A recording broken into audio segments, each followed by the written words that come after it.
Barbari s'kishte mbaruar akoma, sepse mbelle u turbulua ka një murmurim e madhe që doli prej shumicës. Kur dëgjonin, përmendej puna e tributit. Se mbajtën dot të qeshur nga gëzimi i madh që shikonin Muratin të lodhur tani me armët e tyre, e si të mundur me luftë. Të tjerët shpririn mërishëm dhe thoshin se me të farpaqe Murati përpiqej të shtinte në dorë dhe të vinte një ditë dal nga dalë si tributar, jesas mund dhe si kundërshtar. As edhe një nuk ndos që të pëlqente më tepër atë paqe se sa luftën e përhershme, apo që të thoshte të paktën se duhej menduar për atë gjë. Ka fort ngrihet molar njerëzve kur e vën punën mbar. Ej me det ku ka shkuar tani, ai shkëlqimi asaj gjendjeje, ajo bullari zëmrash, ajo fartrimëri e pastyeshme. Shikonin arbrojët mbretërin të coptuar, qytete sa të pushtuara, sa të rrethuara. Fushat stërgjyshore të mbuluara nga armët armike, gratë, fëmijët treteshin në frikë e lot, larg vështrimit të tyre, trupat e të vetëve, u shqyeshin para syve, dhe vendin të gjithë. Të kollonte gjake me gjithë këto, u pëlqente më mirë të dërgjeshin atë fatkeqësi dhe të mbronin lirinë e përgjakur. Sado që jo krejt fatzes, se sa të jepnin armikut shenjën më të vogël të zemërlëshimit. Skënderbeu i pa trembur në mes tyre, u kthye nga barbari, dhe për të mos e dëgjuar tek Murati me dyshime, e ankth në zemër për shkak të përbudjes i tha, pasi mbushi shurma.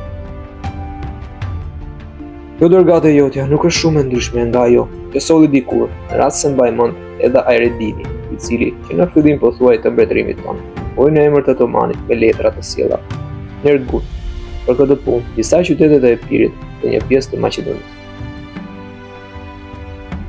Por unë besoj se mjafton përgjigja që morët atëherë një herë e përgjithmonë, sepse po duket që as pa ty s'ka rënë aq poshtë, as juaji s'është ngritur aq lart, saqë të mund të na i parashtroni sot këto kushte të reja me nder. Sa për humbjen e qytetit Petigradit, për rëndimin e mureve të Pijes dhe për shkatrimin e gjithçkaje në fushë. Ishin numërove ti me radhë, ne zorë se i quajmë këto humbje, vetëm të jenë gjallë, ta ka pedante e shëndoshe mirë ushtria jonë dhe populli. Diçka tjetër që na ka humbur ne, do ta kemi në ndihmën e Perëndive përsëri. Beso mua, gjithë shkatrimet do t'i vëmë rishtazi në vend. Këto punë të dorës, se njerëzve kështu e kanë. Lekë të bëhen e lekë të prishen. Mjafton që të mos mungojë mjeshtria e Zotit, duart e fortë. Por thuajmë të lutem, me që ju ardh ka mirë, i numëroj humbjet tona. Sa ju kanë kushtuar juve këto gjë më sot. Sa ju ka kushtuar humbja e Petigradit. Megjithëse ne humbëm atë jo për trimërinë tuaj, por për besimin e kotë të qytetarëve. Sa gjak ju ka qëndruar rrethimi i krujës. Bauni pra, s'ka kam as pak zili. Rimat e tillë me fat, të tillë qofshin në shekuj të shekullit. Po shtu i pafsha flamujt tuaj në Epir, të thojeni qytetet, sulmojni, suluni arat, shkatroni çdo gjë, frutorët që mban Maqedoninë. Pjesa lini gjumë të tilla në fatin tuaj. Për mendore të tilla të trimërisë dhe burërisë suaj. Prandaj, për ne do të kishte më tepër dobi që t'ju luteshin të mos largoheshin se sa të blinin largimin tuaj me atë parë.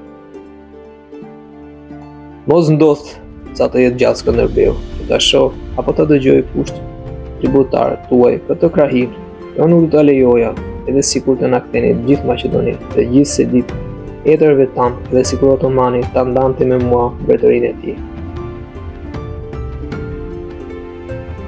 Nuk do ta lejonja që të vërnjëllosi me këtë turp emri i period.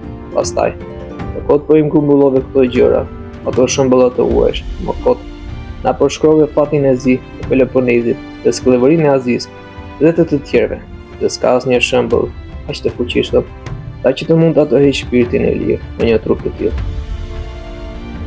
I dërguari sfoli dhe as që deshi të bënte ndonjë përpjekje tjetër për këtë çështje, apo të zinte në gojë sipas porosive së plakut, për parësinë më të vogël të hollave, kur e shikonte se çfarë kundërshtarësh me zemër kishte përpara.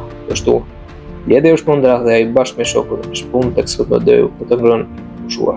Pastaj, si u pritë u nderuar si jo më mirë, mori të anushja dhe përcolli bashkë me disa kalorës. Gjerë në një lajgër si pothuajse prej 1000 hapash nga kampi, me qëllim të mos i vinte kush dorë nga ushtarët e pafrenuar.